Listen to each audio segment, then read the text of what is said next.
여러분 오늘 뉴스 다 들으셨죠?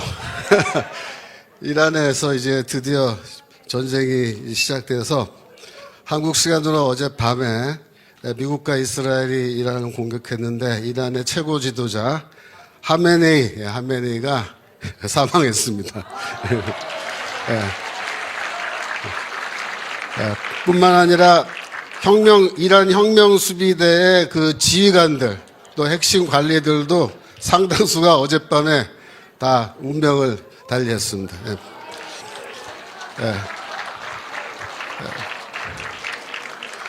사실 2주 전에 이스라엘의 그 나타냐후 총리가 트럼프 대통령과 만나서 이 회담을 했어요. 그때 제가 이렇게 쭉 보니까 둘이서 이제 다 작전을 다 짠 것 같아요, 그때.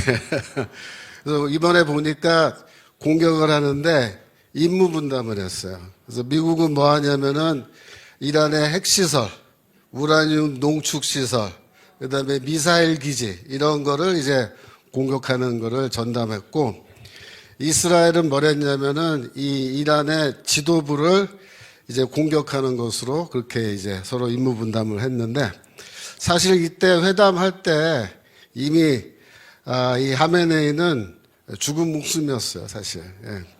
이 회담 직후에 트럼프 대통령이 뭐라 그랬냐면은 내가 이란이랑 대화를 하겠다 그랬어요.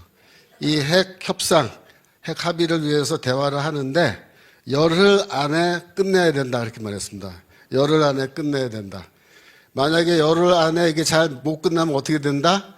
나쁜 일이 생길 거예요. 나쁜 일이 보니까 죽는 거예요. 이게. 그런데 이제 이란이 협상에 나왔는데 어떻게 했냐면은 우리가 이거 우라늄 농축을 했는데 이거는 전기 발전을 위한 거다. 이거 핵무기 만드는 거 아니다라고 거짓말을 계속했어요. 원래 이 전기 만드는 거는 농축을 좀 얕게 해도 되고 무기 만들려면 농축을 아주 세게 해야 되는데 애들이 다 세게 하고 있으면서도 우리는 무기 만들라는 거 아니다. 자꾸 거짓말을 하는 거예요. 그러니까 어떻게 되겠어요? 결국 두들겨 맞는 거예요. 여러분 지금의 이 미국은 옛날의 미국이 아닙니다. 이 트럼프 대통령의 미국은 뭐 바이든의 미국, 뭐 오바마 때의 미국 그런 거랑 틀려요. 지금은 빈말 안 해요. 한다 그러면 그냥 하는 거예요. 마드로 잡아온다 그러면 바로 잡아오고. 하메네이는 잡아올 필요도 없으니까 그냥 죽여버렸어요. 그래서 이번에 공격을 하는데 뉴스를 이렇게 쭉 들어보니까 전문가들이 뭐라 그러냐면은 이란의 저항이 반격이 좀 거셀 것으로 예상을 했는데 이렇게 해보니까 반격이 별로 없다. 신통찮다. 이렇게. 그래서 왜 이렇게 반격이 신통찮냐 봤더니 뭐 여러 가지 이유가 있겠지만은 이란이 중국산 무기를 썼어요, 이번에. 중국산 레이더를 저걸 썼는데, 저게 중국의 그 말에 따르면은 뭐 미국의 스텔스 비행기까지 다 탐지해내고 막을 수 있다라는 그런 레이더 시스템인데, 이 똑같은 거를 이 베네수엘라가 썼어요. 근데 지난번에 무용지물. 그러니까 이번에 이란에서도 저거 뭐 세워놔봐야 아무 도움이 안 되는 거래. 이번에 다시 한번 증명이 됐습니다. 중국은 사실 뭐 이란에 저렇게 무기 갖다 주고 뭐 난리 쳤는데 결국 이란은 이제 중국의 영향력에서 벗어나게 됐는데 중국은 그동안 이란과 베네수엘라에서 원유를 70% 수입하는 겁니다. 근데 이 70%가 이제 어떻게 됐어요? 베네수엘라 이란이 이제 미국의 영향권 안에 싹 들어가 버린 거예요. 중국은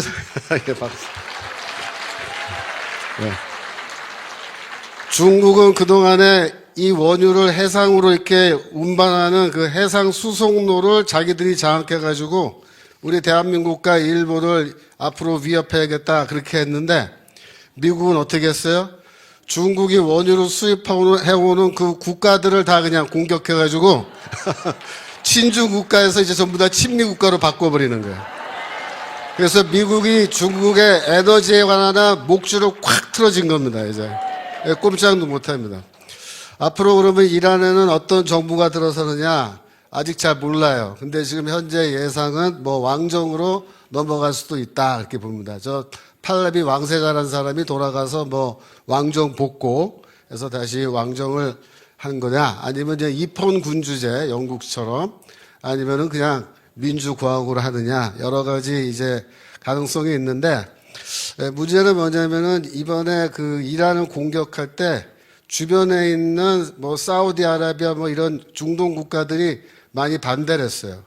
왜 반대했냐면 혹시 저 이란이 이제 무너진 다음에 저기에 민주공화국 같은 게 생기면은 자기들이 곤란하다는 거예요.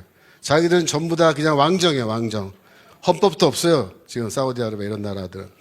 그래서 다 반대했는데 미국이 이제 이스라엘이랑 미국이 설득을 해가지고 다 전쟁 시작하기 전에 오케이 했단 말이야. 그러니까 그 사이에 어떤 약속 같은 게 있었을 것 같기도 한데 아마도 이제 사우디아라비아 같은 나라는 왕정을 하면 좋겠다.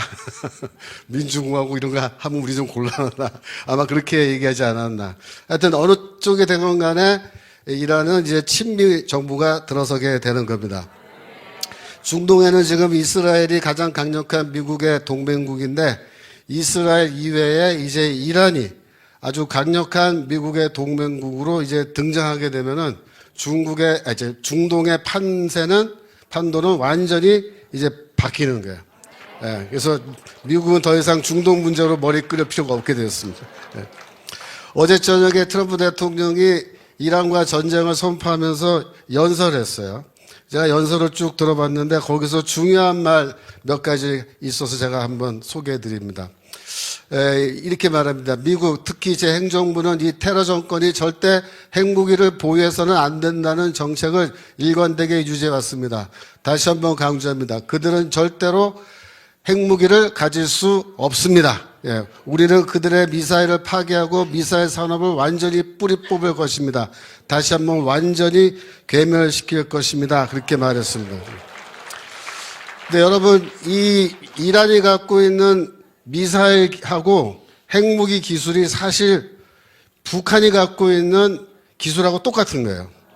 왜냐하면 북한이 미사일 기술을 다 이란에 수출하고 또 서로 교류를 했단 말이에요. 그래서 사실 미국이 이번에 이란을 공격할 때는 어떻게 보면은 북한을 공격하기 위한 예행 연습 그런 걸 한번 해봤다라고 볼 수도 있어요. 지금 트럼프 행정부는 절대로 핵무기와 장거리 미사일 허용하지 않는다 이렇게 말하고 있습니다. 그 다음 보시면요. 집 밖으로 나가지 마십시오. 밖은 매우 위험합니다. 사방에 폭탄이 떨어질 것입니다. 작전이 끝나면 정부를 장악하십시오. 이제 정부는 여러분의 것이 될 것입니다. 아마도 수세기에 걸쳐 여러분에게 단 한 번뿐의 기회가 될 것입니다. 그 다음 보시면요. 이제 여러분의 반응을 지켜보겠습니다. 미국은 압도적인 힘과 파괴적인 무력으로 여러분을 지원할 것입니다. 지금이야말로 당신의 운명을 스스로 개척하고 손이 닿을 듯 가까운 번영하고 영광스러운 미래를 향해 나아갈 때입니다. 지금이 바로 행동할 순간입니다. 이 기회를 놓치지 마십시오. 그랬습니다. 정말 이 연설을 아마 이란에 있는 사람들이 다 들었을 거예요. 지금. 이 이란 사람들이 이제 어떻게 할까요? 전부 다 이제 들고 일어나서, 다 쫓아내고 이제 새로운 나라를 시작하기로 하겠죠. 그죠?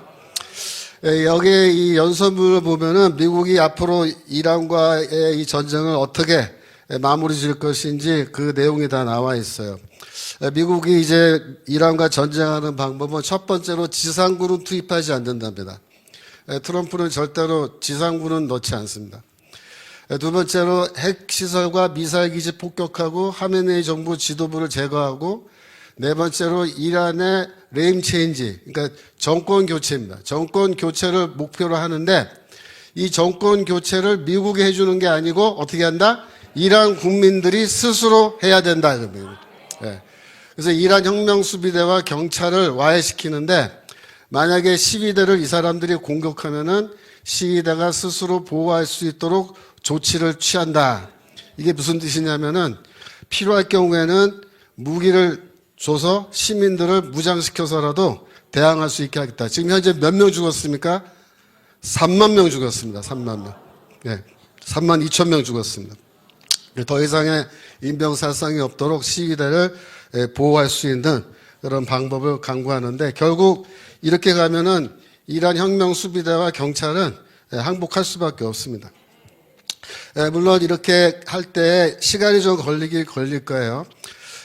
얼마큼 걸릴지는 이제 이란 국민들에게 달려 있는 겁니다. 그런데 미국은 앞으로 한 2주 정도는 계속해서 이 군사적 목표를 공격할 것입니다. 아직까지 여러 가지로 혁명 수비대라든가 이런 사람들이 또 저항을 할 것이기 때문에 그런 저항을 할 수 없도록 완전히 괴멸시키기 위해서 한 2주 정도는 계속 폭격을 한다 그래요. 하지만 미국은 인명 피해 없이 이 전쟁에서 승리할 것으로 그렇게 보입니다. 중국은 중동 지역에서 이제 교두보를 완전히 잃어버렸어요. 이 하메네이 정권의 몰락은 누구의 몰락이다? 중국의 몰락이다. 맞습니다. 중국의 영향력이 급속도로 줄어들고 있는데 전 세계적으로 중국이 이제 고립되기 시작했습니다. 이란이 무너지고 시리아 무너지고 베네수엘라 무너지고 쿠바가 지금 또 무너지고 있어요. 근데 쿠바는 군사적 조치를 취할 필요도 없습니다. 왜냐하면 쿠바는 원래 베네수엘라에서 석유 무산으로 가져다가 자기들이 다 그거 썼는데 지금 석유를 안 주니까 어떻게 돼요? 전기 생산을 못 해요. 그래서 쿠바는 지금 24시간 중에 전기가 들어오는 시간이 6시간밖에 안 된답니다. 집에 냉장고가 있어도 6시간만 냉장고가 돌아간다는 말이에요. 그러니까 뭐 산업이 돌아가고 그런 것도 꿈도 못 꾸는 거예요. 그래서 이제 쿠바는 뭐 때가 되면은 자동적으로 항복하고, 그 다음에 남은 건 어디만 남느냐? 러시아, 중국, 북한만 남았습니다. 러시아, 중국, 북한. 미국과 유럽은 지금 우크라이나를 지원해서 러시아를 압박하는데요. 그 다음 거 보여주세요. 우크라이나에게는 스타링크로, 일론 머스크가 스타링크를 딱 열어줘가지고 좌표를 다 찍어줘요. 그리고서는 러시아 쪽에는 스타링크를 딱 꺼버렸어요. 그러니까 어떻게 돼요? 러시아는 완전히 깜깜이 전쟁하는 거예요. 깜깜이 전쟁. 그러니까 우크라이나가 지금 뭐 기세등등하게 해서 다시 땅을 막 회복하고 있는데, 이거 한 가지만 봐도 여러분, 전쟁의 승패가 미국이 그 일론 머스크가 스타링크를 스위치 딱 꺼버리면요, 그냥 전쟁 치는 거예요. 여기 딱 켜주면 이쪽이 이겨요. 그러니까 지금 세상이 이렇게 돼 있단 말이에요. 그러니까 까불면 되겠어요, 안 되겠어요? 안 돼요. 전쟁의 승패는 미국이 다 쥐고 있는 겁니다, 지금. 마음 먹으면은 어느 쪽이건 내가 너희 이기게 해줄게, 너희 지게 하겠다, 그거 다 결정하면 끝나는 거예요. 그러니까 러시아는 벌써 끝난 겁니다, 이렇게 되면. 그래서 러시아는 결국 정리될 거고, 러시아는 중국과의 관계를 끊고 중립화될 겁니다. 그러면 뭐 어디만 남아요? 중국하고 북한만 남아요. 중국하고 북한. 근데 중국은 지금 어떤 상황이냐면 대혼란에 빠져 있어요. 지금 뭐 시진핑이랑 장유사랑 뭐 치고받고 싸우는 것 같은데, 뭐 누가 누구를 제거했다, 뭐 누가 반격 중이다, 뭐 죽었다 살았다, 별의별 뉴스가 다 나오는데 알 방법이 없어요, 저 나라는. 그래서 지금 현재 어떤 상황이냐? 대혼동 파티. 대혼동 파티 중이다. 저게 좀 정리가 돼야 미국도 정리를 할 수가 있습니다. 그러면 지금 북한은 어떤 상황일까요? 김정은이는 뭐라 그럴까요? 27일입니다. 사흘 전인가요? 김정은이가 뭐라 했냐면, 한국은 완전히 붕괴 가능하고 미국과 좋게 못 지낼 이유가 없다. 신문기사 나온 거예요. 무슨 말이냐면, 트럼프 대통령이 김정은이한테 우리가 이제 너하고 조건 없이 대화를 하고 싶은데 대화 한번 하자, 그렇게 소식을 넣었어요. 그랬더니 김정은이 이렇게 반응한 거예요. 27일에 뭐라 했냐면은, 미국이랑 우리가 좋게 못 지낼 이유가 없다. 대화하겠다. 분위기가 대화 안 하면은 마두로 같이 되거나 하메네이 같이 된단 말이에요. 그러니까 지금은 대화하자 그러면 해야 돼요. 무조건. 해야 되는데, 앞에 나오는 말이 뭐냐면, 한국을 완전 붕괴시킬 수 있다. 그게 뭐냐면은, 우리가 핵무기가 있기 때문에 핵무기로 남한은 완전히 조져버릴 수 있다. 그 뜻입니다, 이게 지금. 이렇게 말을 하면서 미국이랑 대화를 하겠다는 거예요. 그래서 지금 제목에는 안 나왔는데 뭐라 했냐면, 자기들이 핵무기 갖고 있는 거를 인정해주는 조건 하에서 우리가 대화하고 싶다. 그렇게 얘기합니다. 그러니까 지금 무슨 뜻이냐면은 이제 트럼프 대통령이 이란이고 뭐 베네수엘라고 뭐 하여튼 하나씩 시리아 다 정리 끝났고 러시아도 이제 끝난 셈이고 그죠? 이게 남은 거 이제 중국, 북한인데 중국은 그 모양새를 보아하니 저것들은 지금 아직 지네들끼리 먼저 정리가 돼야 정리를 할 수 있는 거예요. 그러니까 이제 그러면 이제 북한이랑 뭘 좀 해봐야 되겠다. 이제 북한 차례가 된 겁니다. 그래서 북한에다가 대화 한번 할까? 그러니까 예 알겠습니다 하겠습니다 이렇게 나온 거예요. 그러니까 이제 슬슬 관심이 한반도 쪽으로 옮겨오고 있다라는 얘기입니다. 트럼프는 오늘 아침 SNS에 어떤 내용을 올렸냐면은 저 내용인데 이란이 2020년과 24년에 미국 대통령 선거에 트럼프가 당선되지 않게 하려고 선거에 개입했었는데 이란이 지금은 미국과 전쟁을 하게 됐다라는 그런 트윗을 올렸어요. 그 다음 거 보여주시면요. 26년 2월 5일에 워싱턴 힐튼 호텔에서 국가 조창기도회를 했습니다. 그때 트럼프 대통령이 뭐라고 얘기했냐면은 2020년 자기가 그 대통령에서 떨어질 때 러시아가 개입했다고 가정해보자. 그들은 이제 러시아는 관계없다고 말한다. 하지만 중국과 약 5개의 다른 나라를 추가할 수 있다. 그렇게 말했습니다. 그러니까 중국과 5개의 나라예요. 그러니까 중국 빼고 5개입니다. 그래서 문제는 미국 대통령 선거에 개입한 이 5개 나라가 대체 어느 나라냐. 예? 지금 분명하게 드러난 거는 중국 빼고 베네수엘라 있죠. 예. 그 다음에 이란 확정입니다. 그 다음에 쿠바가 관여한 겁니다. 왜냐하면은 지난번 말씀드렸죠. 스마트 메릭 만들고 할 때 쿠바에 카스트로가 제일 먼저 아이디어 주고 했다고요. 그래서 쿠바 사람들이 개입을 했단 말이에요. 미국 선선에. 그러니까 세 나라는 벌써 이제 결정됐고 이제 2개가 남았는데 하나는 아마도 세르비아가 될 수 있어요. 그러니까 세르비아에 미국 부정선거 할 때 거기 서버가 있고 막 그랬단 말이에요. 그래서 세르비아가 한 자리 차지하고 나면 남은 자리가 하나 남는데 자, 그 자리가 누가 들어가야 될까요? 아마도 대한민국이 여기 들어가지 않을까, 지금. 예. 왜냐하면은, 그 다음 거 보여주세요. X죠. 이게 옛날 트위터. X에 SCIF라고 하는 이름으로 활동하는 계정이 있는데요. 이 계정이 미국의 그 부정선거에 대해서 가장 활발하게 내용을 올리고 있습니다. 그런데 이 SCIF의 글을 트럼프 대통령이 자기의 계정에 인용을 했어요. 12월 달에. 그런데 2월 달에 했는데 이 SCF에 12월에 어떤 내용이 올라왔었냐면은 미루 시스템즈라고 우리 한국에 있는 회사입니다. 전 세계적인 혼란의 중심에 있는 부정행위 기계, 불과 몇 년밖에 되지 않은 한국 기업 미루 시스템스가 전자투표 기술 분야에서 A배의 주요 공급업체로 떠올랐다. 그런 얘기를 했습니다. 그 다음 거 있지 않나요? 없구나. 그래서 이 우리나라 회사가 거기 언급이 됐어요. 그래서 아마도 이 미루 시스템스랑 A웹 때문에 우리나라가 나머지 한 자리를 차지하게 되지 않을까.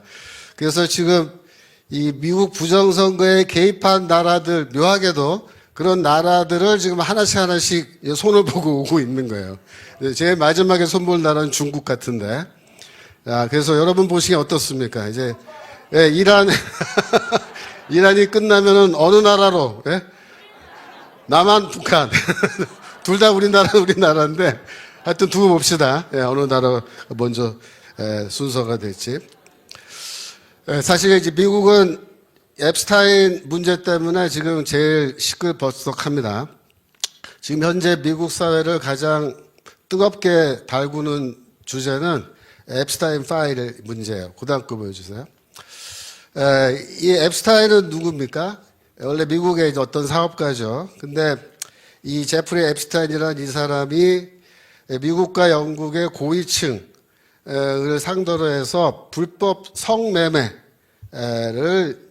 조직적으로 이렇게 했다라고 해서 이제 구속이 돼가지고 재판받고 유죄 판결을 받고 이제 감옥에도 들어가고 이렇게 했단 말이야. 그런데 이 감옥에서 이제 의문사죠. 물론 뭐 자살로 처리가 됐습니다만은 의문사를 했는데 이 사람이 죽은 다음에 이 사람을 수사하기 위해서 법무부가 갖고 있는 엄청난 양의 문서와 이 동영상, 자료, 사진 이런 게 있는데 그 중에 일부를 이번에 이제 공개를 했습니다.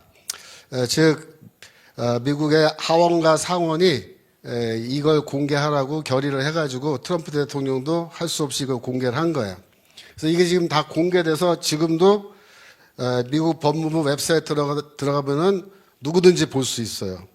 그러니까 지금 미국에서는 유튜브 하는 사람들이 매일같이 저거에 들어가서 남들이 아직 발견하지 못한 건 새로운 것도 막 조사해가지고 발견해서 유튜브로 찍어서 막 새로운 내용이 막 나오는데 그걸 지금 한 달 넘게 됐잖아요.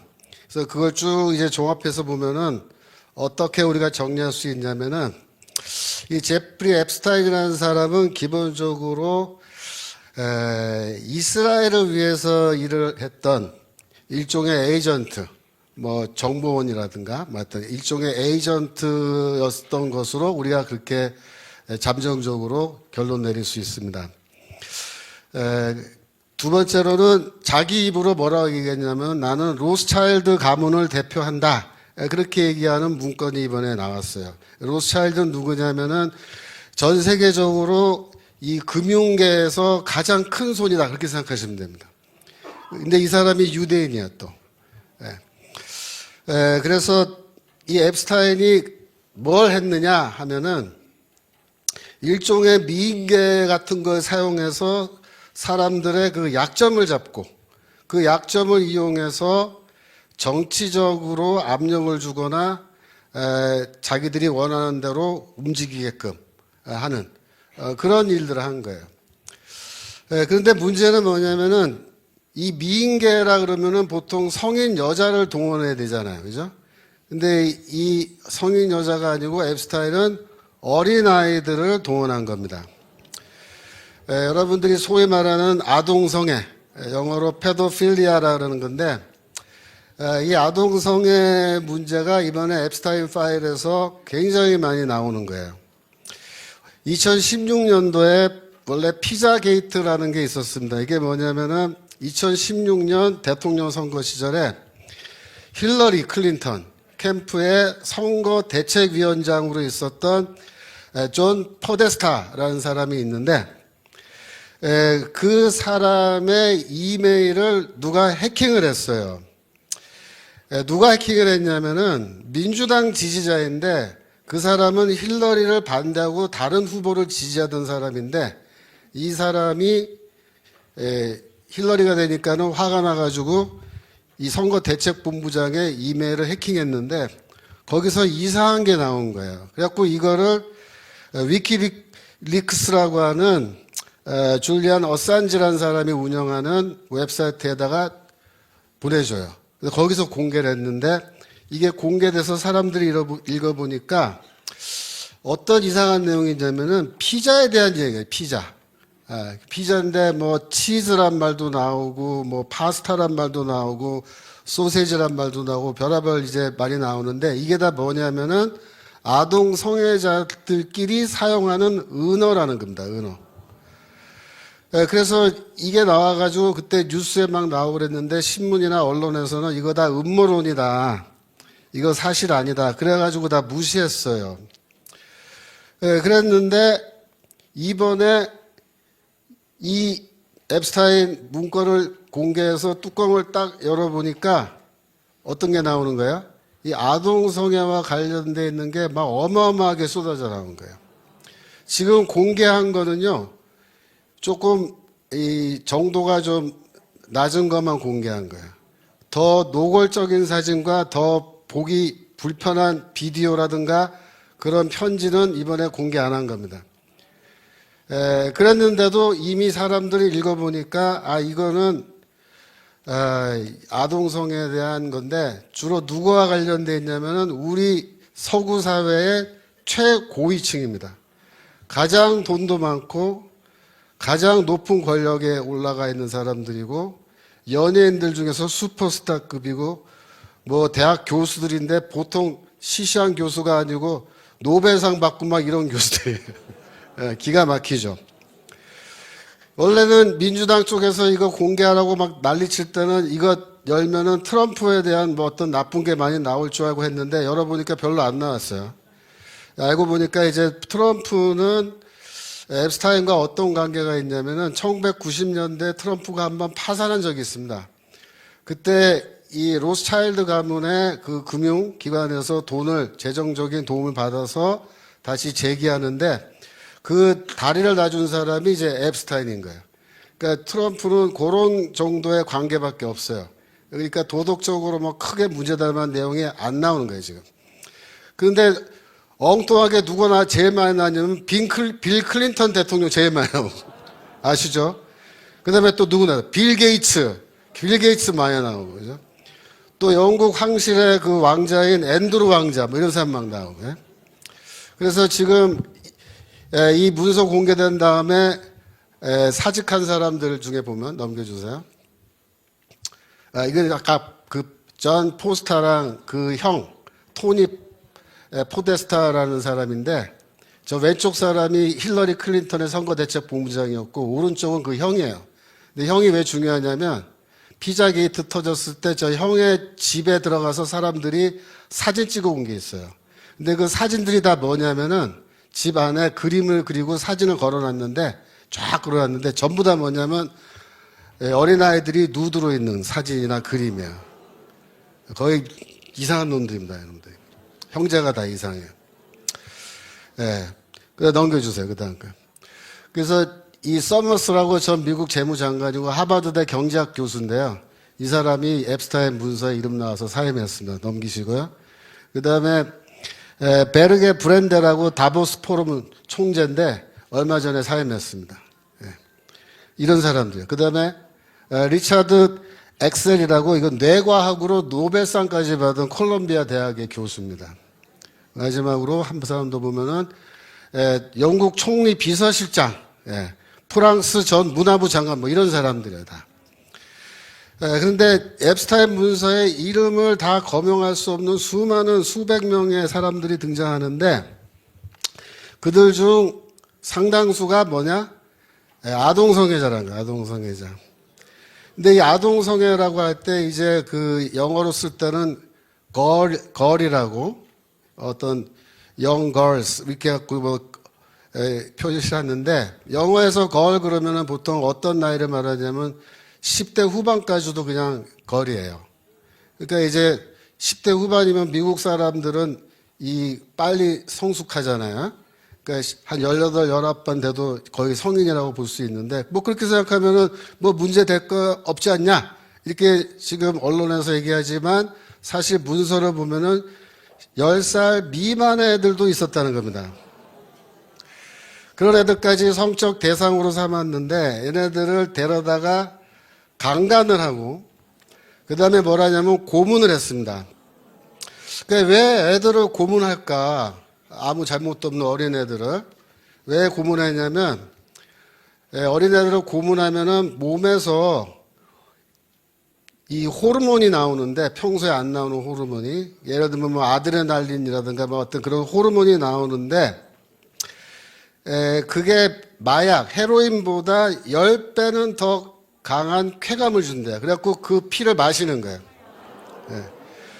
그리고 애들의 그 피를 마시면은 노화를 되돌리고 젊음을 유지시켜 줄 수 있다. 이래가지고 애들을 고문한 다음에 피를 받아가지고 피를 마시고 거기서 끝나는 게 아니고 이 살아있는 아이들을 사탄 혹은 바알 혹은 몰록이라고 하는 그 구약 성경에 나오는 그 이방인들이 모시던 그 신들이죠. 이런 사탄을 대표하는 신들에게 아이들을 제물로 바치는 의식을 진행하는 거예요. 그 아이들을 직접 그 자리에서 죽이는 겁니다. 제 말이 믿어지지 않으시죠? 저도 처음에 설마 그랬어요. 근데 증거들이 있어요. 근데 제가 증거, 오늘 뭐 이 예배 시간 중이라서 이 굉장히 그래픽한 그림 같은 거 보여드릴 수가 없고, 그냥 말로만 하는데, 그 다음 거 보여주세요. 이거는 뭐냐면은, 1979년 3월에 은퇴한 저 FBI 국장인데요. 테드 건더슨이라는 사람이 찍은 영상이에요. 이분의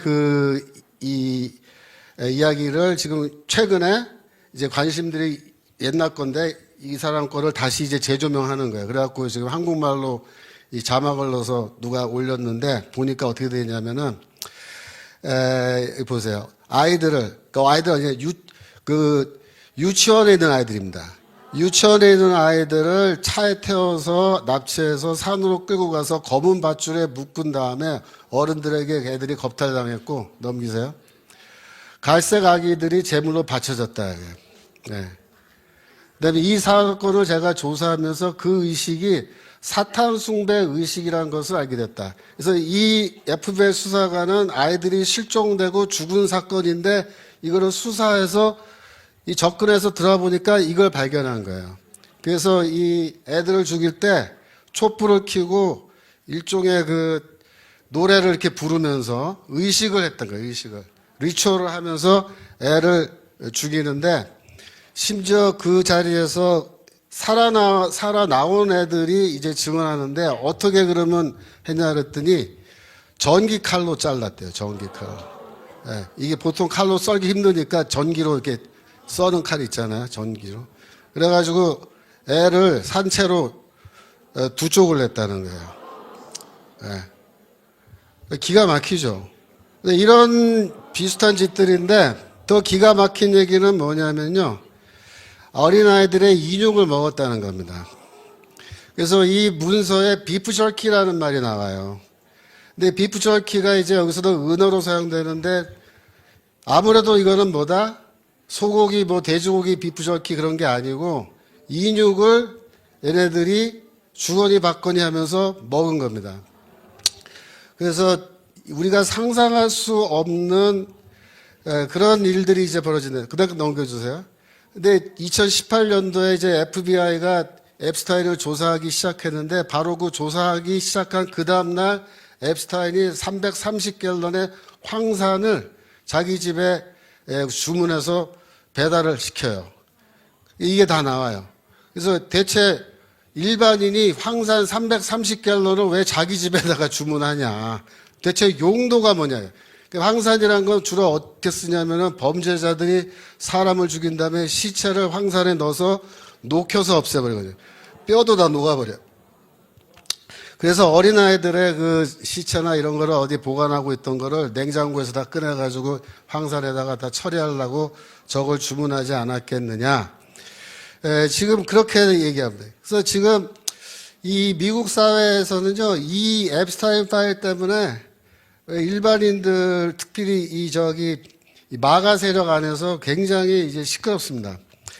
우리가 모르는 사이에 서구의 최상류층 안에서 이런 엄청난 악행이 일어나고 있었는데 이거는 좌파 우파 그런 문제가 아니에요. 이거 그런 문제가 아니에요. 그래서 현재 언론은 아무도 이 내용을 보도하지도 않고 FBI도 이 사건들을 수사하지 않습니다. 그러니까 오래전의 사건인데 뭐 이거를 증인을 찾고 이런 게 뭐 어렵다. 뭐 자꾸 아무도 수사를 안 해요. 아직까지 이 사건으로 인해서 한 명도 체포되지 않았고 한 명도 기소되지 않았다는 겁니다. 그래서 언론과 정치권은 그냥 침묵하는 겁니다. 그래서 한마디로 말하면은 이거 그냥 덮고 지나가자. 덮고 지나가자. 덮고 지나가자. 트럼프 대통령도 사실 그런 입장이에요. 그러니까 이거는 지금 수사를 하고 일일이 다 사람을 잡아다가 해가지고 감옥에 넣고 하기가 일이 너무 크다는 거예요, 이게. 규모가. 그래서 이거는 그냥 덮고 넘어가면 좋겠다. 그래서 지금 하는 말이 그 얘기예요. 내가 그래서 이거 열지 말자 그랬잖아, 처음부터. 내가 이래서 열지 말라 그런 거라고. 너희가 열자고 그래서 열었는데 봐라. 감당할 수 있어, 지금 우리가? 감당 못 한다. 그 다음 거 보여주세요. 그림이 좀 작게 나왔는데, 이 사람은 이제 이 여자는 팬 본디라고 미국 법무부 장관이죠. 이 법무부 장관이 금년 2월 달에 아마도 의회에서 한 말 같아요. 정식으로 공개적으로 하지 않았고 이제 누가 듣고 나서 이제 나온 말인데 뭐라 했냐면은 영어로 말하면 우리말로 하면 이거예요. 만약에 검찰이 앱스타인 파일에 연결되어 있는 모든 사람을 다 고발한다면 전체 우리 사회의 시스템이 한꺼번에 무너져 내릴 거다. 그렇게 얘기했다는 거예요. 미국 법무부 장관이. 그래서 지금 이게 문제인데 특별히 마가 즉 트럼프 대통령을 지지했던 세력들은 이 문제를 이렇게 덮고는 못 지나간다는 거예요. 무슨 말이냐면은 원래 트럼프 대통령이 2016년에 이제 처음 대선에 이제 나오고 이렇게 할 때부터 뭐라 그랬냐면 내가 대통령이 되면은 워싱턴에 있는 딥스테이트, 이 딥스테이트를 다 쓸어내겠다, 제거하겠다. 그게 공약이었어요. 그때 당시에 입만 열면은 딥스테이트 내가 반드시 쓸어내겠다. 그 다음에 앱스타인 파일도 내가 공개하겠다. 그렇게 얘기했었다고, 사실은 그 당시에는. 그런데 24년에 대통령 당선된 다음부터는 이거 안 하는 거예요. 그러니까 대통령도 이제, 트럼프 대통령도 어느 정도 내용인지 잘 몰랐는데, 대통령 돼서 그거 좀 갖고 와봐. 그래서 이제 보니까 악 소리 나는 거야. 야, 이거 너무 사회적 파장이 커서 이거는 곤란하다. 또 거기에 이스라엘 관련된 내용이 나온단 말이야. 그것 때문에 더 부담스러운 거고. 그래서 이제 안 하고 좀 미온적으로 한 건데 지난번에 찰리 커크가 죽었잖아요. 근데 찰리 커크의 암살 배후에 이스라엘이 있다라고 하는 그런 주장이 지금 많이 퍼져 있어요, 미국 사회에. 그런데 이게 딱 터져서 이게 앱스타인 파일 나오니까 봐라 말이야. 이스라엘이 앱스타인 같은 저런 미친놈을 시켜서 애들 그렇게 해가지고 약점 잡아가지고 미국의 대통령이고 뭐고 간에 전부 다 뒤에서 조정한 거 아니냐 말이야. 그러니까 이스라엘이 이따위 식으로 하면은 우리 미국이 가만히 있으면 안 된다. 이거 손 좀 봐줘야 된다 막 그러는데 이게 보통 문제가 아니란 말이에요. 그래서 이 마가 진영에서는 상당수가 트럼프 대통령을 비판하면서 트럼프 반대로 지금 돌아섰고요. 앞으로 수사도 안 하고 처벌도 안 하면은 우리는 영원히 너 지지 안 한다. 라고 하면서 또 비판이 나온단 말이에요. 그러니까 지금 11월 달에 중간선거가 있는데 안 그래도 지금 이번에 이길까 말까, 만약에 지면은 민주당이 또 의회를 차지하고 이러면은 이런 개혁적인 정책 다 중단해야 되는데 트럼프 대통령 그 행정부에게서는 이게 가장 골치 아픈 문제예요. 그리고 미국 사회에서도 지금 마가 세력도 서로 나눠져서 이 문제 놓고 지금 싸우고 있는데 여러분 어떻게 하면 좋겠습니까? 여러분 생각에 뭐 우리는 미국 사람 아니니까 이거 뭐 강 건너 불구경이다 생각할지 모르겠는데요. 이 앱스타인 사건은 이제 어떤 의미가 있는가 하면요, 이런 거예요. 앱스타인 사건이 주는 의미는 뭐냐면 그동안에 우리가 저 악의 세력, 저 사탄의 세력 이렇게 말했잖아요. 저 죄와 죽음의 세력 이렇게 말할 때 이 말을 하지만 이 사탄의 세력, 악의 세력이라는 게 사실 약간 좀 추상적인 개념이죠. 실제로 우리가 직접 보고 말하는 건 아니고 그냥 이렇게 어렴풋하게 악의 세력 그랬는데 이 앱스테인 파일이 딱 공개되면서 어떻게 됐냐면요. 이 악의 세력이란 것이, 즉 악이란 것이 더 이상 추상적 존재가 아닌 겁니다. 쉽게 말하면 악이 자기 얼굴을 탁 공개한 거예요. 나 여기 있다. 나 여기 있어. 너희가 평소에 말하던 그 악의 세력, 사탄, 나 여기 있어. 내 얼굴 보이지? 하고 이제 보여준 겁니다. 이럴 경우에 어떻게 우리가 반응했냐면 선택지는 두 개밖에 없어요. 하나는 뭐냐면 외면하는 거예요. 한번 쓱 보고 사탄이네? 자기 갈 길 가는 거예요. 악이네? 저렇게 생겼구나. 근데 난 갈 길이 바쁘네. 나 오늘 할 일도 많고. 자기 할 일 하는 거예요. 두 번째 뭐예요? 너 여기 있었어? 너 잘 만났다 이놈. 그래서 악과 마주해서 싸우는 겁니다. 이 두 가지밖에 없어요, 사실. 이 악의 세력이라는 게. 여러분, 폴란드의 심리학자인데 안드레이 로바체프스키라는 사람이 쓴 책인데요. 이 정치적, 그러니까 Political Phonology라는 책인데 이름이 좀 특이하죠, 그죠? 근데 이 사람이 원래 폴란드 사람이에요. 근데 폴란드가 공산주의 국가가 되면서 거기에서 이제 살면서 제가 경험한 거, 폴란드 공산당 치하에서 경험한 거를 가지고 이 사람이 정치 심리학을 쓴 겁니다. 책을 썼는데 이 사람이 하고 있는 주장의 핵심은 뭐냐면은 한 국가가 붕괴하는 게 어떤 한 개의 잘못된 정책이나 뭐 시스템이 어디가 망가져서 붕괴하는 게 아니라는 거예요. 한 나라가 망하는 거는 왜 망하냐면은 심각한 정신질환을 갖고 있는 사람들이 이 정권을 장악하고 거기에 올라서서 자기들이 하고 싶은 대로 나라를 좌우로 막 쥐고 흔들 때 나라가 망한다. 이렇게 말해요. 이 사람은. 더 쉽게 말씀드릴까요? 더 쉽게 말씀드리면 사이코패스들이 대통령이 되고 사이코패스가 국회의장 되고 사이코패스가 여당 당대표 되고 사이코패스들이 장관들 헤쳐먹으면 나라는 어떻게 된다? 바로 망한다. 그 얘기하는 거예요, 지금. 그래서 이 사람들의 특징이 뭐냐면은 보통 사람들처럼 어떤 공감 능력, 뭐 연민의 정, 양심 이런 게 없다는 거예요. 이 사람들은 오직 뭐만 관심이 있느냐? 내 이익, 나의 이익. 내가 어떻게 하면은 이 권력을 계속 유지할 수 있을 것인가? 거기에만 몰두한다는 거예요. 이 사람들에게는 도덕이 없는 거예요. 도덕이. 네, 도덕이.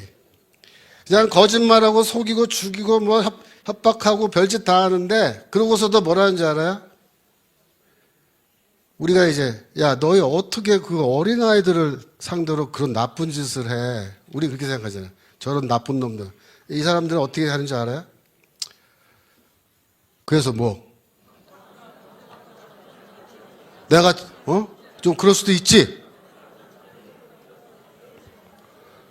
내가 좀 먹었다 그래. 뭐 어쩌라고? 내가 좀 그래 뭐 마셨어 그래 좀 뭐 어쩌라고? 이 사이코패스들이 이렇게 하는 거예요. 어쩌라고? 이 사이코패스들. 그래서 나라가 망하는 거는 이 양의 탈을 쓴 늑대 같은 놈들이 겉으로 나와서는 양의 탈을 쓰고 자기들이야말로 애국자고 자기들이야말로 국민을 위하는 지도자들이고 이렇게 하면서 뒤에서 뭐 하는 거야? 맨날 거짓말하고 잔혹한 짓거리 하면서 해가지고 결국 그게 쌓이고 쌓여서 그런 병리적인 정치가 쌓이고 쌓여서 어느 임계점에 도달하면 뭐다? 나라가 망한다. 나라가 망한다. 그게 이 사람의 주장이에요. 말 돼요? 안 돼요? 말 돼요. 지금 이 시대는 이 소돔과 고모라는 저리 가라요. 소돔과 고모라는 그래도 인육은 안 먹었잖아요. 예? 지금은 노아 시대를 능가하는 수준의 그 악이 만연해 있는 그런 세상에서 지금 우리가 살고 있는 겁니다. 정말 우리가 하나님을 알고 예수 그리스도를 알고 복음을 알고 우리가 신앙하여서 살아가니까 이 정도지 이 바깥에 있는 이 세속사회의 이 악이라고 하는 거는 우리가 상상할 수 없는 거예요. 근데 지금 미국은 어떤 상황이냐면 이런 거예요. 자, 잘 봐. 이러네. 내 얼굴 잘 봐. 봤지? 나 사탄 여기 있어. 나는 이런 거 했다 지금. 근데 너희들 뭐 할 말 있어? 할 말 있으면 해봐. 이래. 그러면서 너희들이 뭐 하고 싶은 대로 해봐. 그래, 해봐. 어떻게 할 건데 너희가 우리한테. 이렇게 하는데 사람들이 전부 다 어때? 얼어붙어. 그래서 이거 덮고 지나가자. 이거 못 건드려 우리는. 이거 덮고 지나가야 돼. 그래서 침묵하잖아요. 그 침묵은 무슨 뜻이죠? 허락이야, 허락. 침묵은 허락이야. 무슨 뜻이냐면 그래, 너희들은 그렇게 해도 돼. 그 얘기입니다. 그러니까 미국 사회가 지금 중대한 기로에 서 있는 거예요. 미국이 정말로 기독교 복음의 토대 위에서 세워진 나라고 복음을 그래도 믿고 따르는 크리스찬들이 뭐 많이 있는데 정말 이런 문제를 어떻게 해결할 거냐. 여러분, 악이 승리하기 위해서는요, 뭐 많은 거 필요 없어요. 악이 승리하기 위해서 딱 하나만 하면 돼요. 뭐만 하면 되냐면 선한 사람들이 아무 말도 안 하고 아무 일도 안 하면 됩니다. 그러면 악은 반드시 승리하는 거예요. 그죠? 지금 그 문제입니다. 그러니까 앱스타인 파일의 문제는 우리에게 이 질문을 하는 거예요. 근데 이 질문이 사실은 우리도 똑같은 상황 속에 있다라는 겁니다. 왜? 우리도 사이코패스 밑에 있단 말이야. 사이코패스 밑에. 응? 그래서 이 싸움에서 지금 미국 쪽에서는 어떻게 얘기하냐면 이 싸움에서 제일 중요한 건 뭐냐면은 알리는 거다. 알리는 거다. 그러니까 언론은 침묵하고 다 침묵하고 있지만 일반 사람들이 이거를 열심히 연구해서 막 유튜브로 알리고 막 SNS 쓰고 해가지고 사람들에게 막 알리는 거예요. 그래서 인식. 이런 것이, 이런 사건이 있었다. 이런 일이 벌어졌다라는 것을 인식하게 하는 것이 뭐다? 그게 이 전쟁을 싸워나가는 방법이라는 거야. 우리는 어때요? 우리도 똑같아요.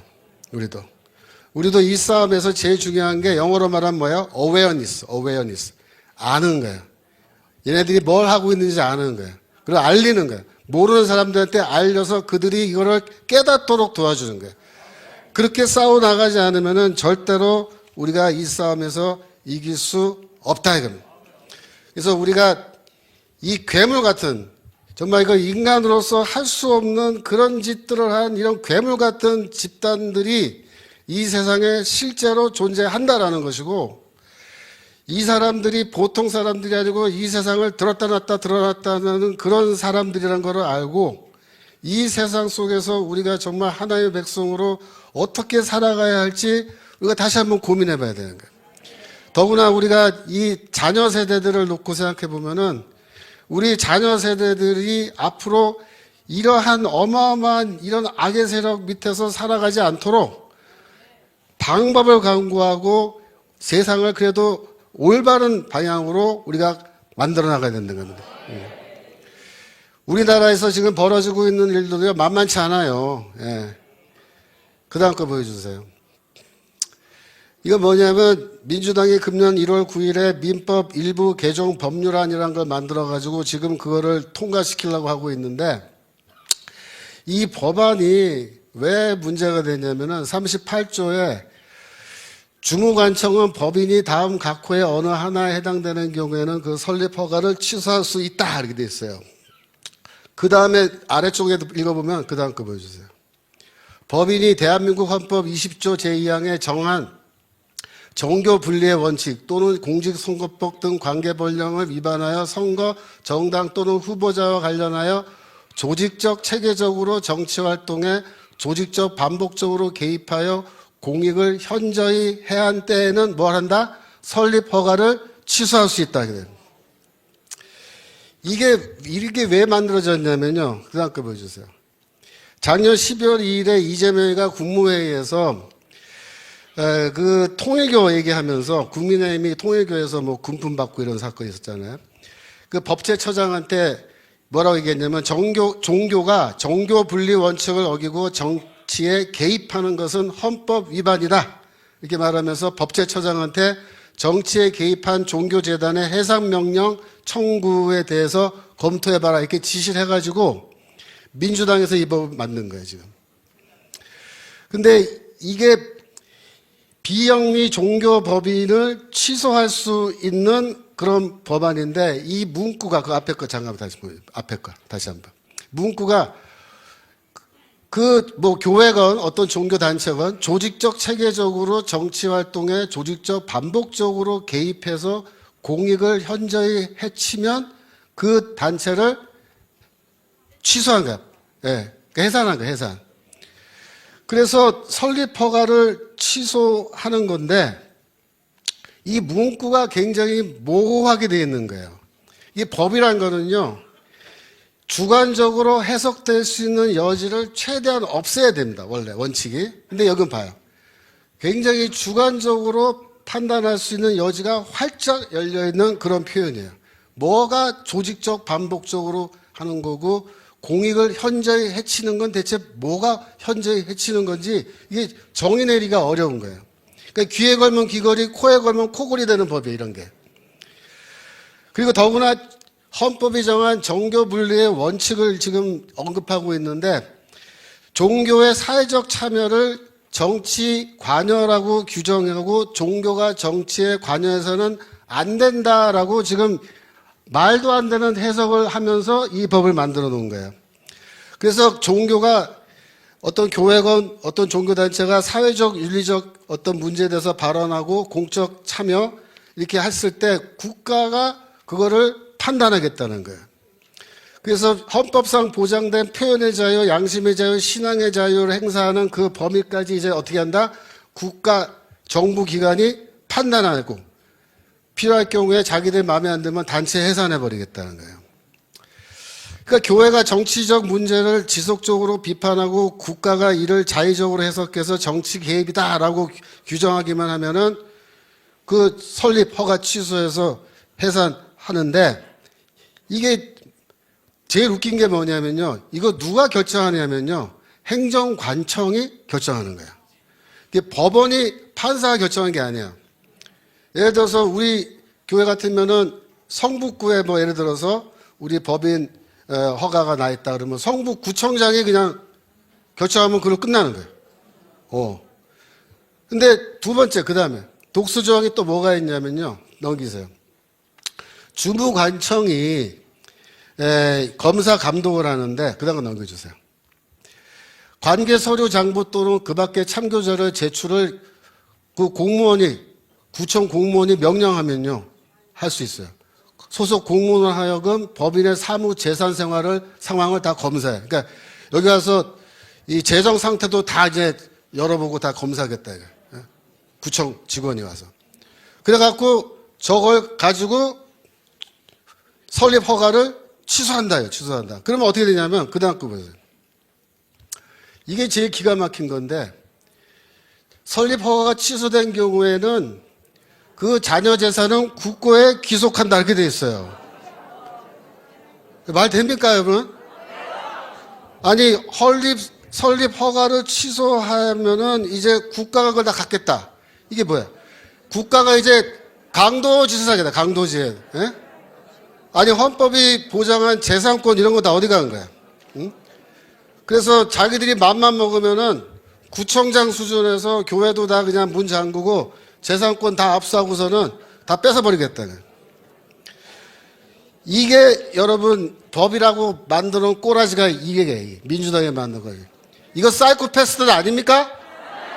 이게 제정신이에요? 이 사이코패스들이란 말이에요. 이게 전부 다 하나같이.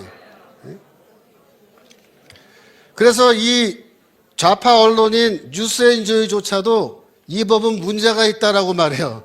이거 읽어보면 제일 웃겨요. 예? 이 좌파 언론에서도 비판하는 거예요. 뭐라고 얘기했냐면 넘겨주세요. 종교자유정책연구원 김영남 변호사란 분이 이렇게 말합니다. 이러한 부분이 정권의 성향에 따라 악용될 위험성이 있다.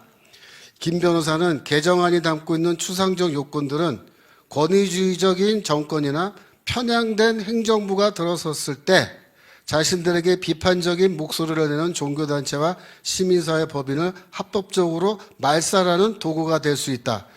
이게 좌파 변호사가 이렇게 얘기하는 거예요. 근데 문제가 뭐예요? 권위주의적인 정권 혹은 편향된 행정부가 이미 들어섰어요. 사이코패스도 이미 지금 하고 있단 말이에요, 우리는 지금. 그러니까 이게 지금 문제가 된다는 거예요. 그 다음 거 보시면요.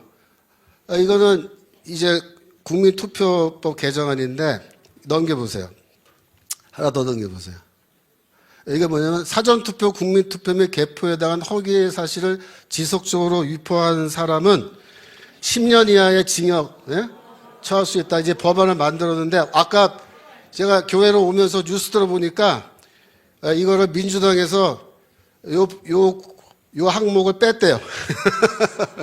왜 뺐을 것 같아요? 왜 뺐을 것 같아? 예. 어제 부정투표 그 토론 있었죠? 거기서 누굽니까? 전환기. 예, 전환기 선생이 다른 4명이나 나가서 잘 했잖아요. 토론. 잘해가지고 그게 500만 명의 사람이 봤어요. 그러니까 지금 민주당에서도 알잖아요. 그러니까 지금 사람들이 500만 명이나 부정선거에 대한 토론 보고 전부 다 그거 보고 나면 어떻게 돼? 야, 이런 게 있었어? 부정선거로 맞네, 이거. 예? 다 이렇게 되거든요. 그러니까 이준석이가 이번에 큰일 한 거예요. 이준석이한테 박수 한번 해, 우리가. 이준석이. 정말 너무 감사해요. 이준석이 정말 미운 짓만 골라서 했는데 처음으로 예쁜 짓 한 거야. 나와서 그냥 눈만 꿈뻑꿈뻑 하면서 이제 교육자 받고 들어갔는데 잘한 거야. 그래서 이게 싸워야 됩니다. 싸우고 말을 해야 되고 집요하게 우리도 물고 늘어지고 이렇게 하면요. 이놈들이 이 법 만들다가도 움찔해서 지네들이 빼는 거야. 빼는 거야. 그 다음에 넘기셔서 시간 관계상 넘기시고 이게 뭐냐면은 지금 차별금지법이 또 2월 5일 날 새로 또 법안이 올라갔어요. 그래서 이것도 이제 3월 중에 통과될 예정인데 여기 보면은 2조 1항에 성별이란 여성, 남성 그 밖에 분류하기 어려운 성 대체 분류하기 어려운 성이 뭐가 있어요? 그 다음 거 넘겨주세요. 여기 여러 가지 있지만 성적 지향, 성병 정체성 때문에 차별받으면 안 된다 그러고 넘기시고 그 다음에 성별 등을 이유로 신체적 고통을 가거나 수치심, 모욕감, 두려움 등 정신적 고통을 주는 행위하면 범죄가 된다. 여러분 보세요. 이 차별금지법은요 사실상 형법입니다. 왜냐하면 벌을 줘요. 처벌하기 때문에. 근데 얘네들이 원래 형법에서는요 범죄가 구성되려면 그 범죄를 구체적으로 명확하게 묘사하게 되어 있습니다. 근데 이건 뭐예요? 주관적인 수치심, 모욕감, 두려움이에요. 이건 감정이잖아요. 그러니까 내가 이런 감정을 그냥 느꼈어 그러면 너는 범죄자가 되는 거예요. 이 정도로 모호하게 되어 있는데 이런 식으로 해놨거든. 넘기시고요. 그 다음에 이러한 남에게 모욕감이나 이런 수치심을 주면은 국가인권위원회에 진정을 한다. 이게 진정이 아니고 사실 고발이거든요. 근데 이것도 말도 교묘하게 형법이 아닌 것처럼 진정이라고 바꿔놓은 거야. 아주 치사하고 뱀 같은 놈들이에요. 그래갖고서는 이 법에 특별한 규정이 없는 상황에 관해서는 국가인권위원회 법을 준용한다. 근데 국가인권위원회라는 조직은요, 이게 무슨 형사기관이 아니에요. 여기에 무슨 법이 있어서 걔네들이 그 법을 갖고 뭘 하냐 말이야. 그래갖고 국가위원회 법조차도 굉장히 모호하게 되어 있는데 거기에 의거해서 처벌하겠다는 겁니다. 네, 넘겨주시고. 그래서 시정명령을 내린다는 거예요. 근데 넘기시면 시정명령을 만약에 따르지 않으면 3천만 원 이하의 이행 강제금을 부과할 수 있다. 여러분, 이행 강제금이란 말 들어보셨어요? 이게 사실은 벌금이에요. 3천만 원이면 벌금이잖아요. 근데 얘네들이 벌금이란 말을 쓰면 이게 형법이 되기 때문에 이게 통과가 안 되는 거야.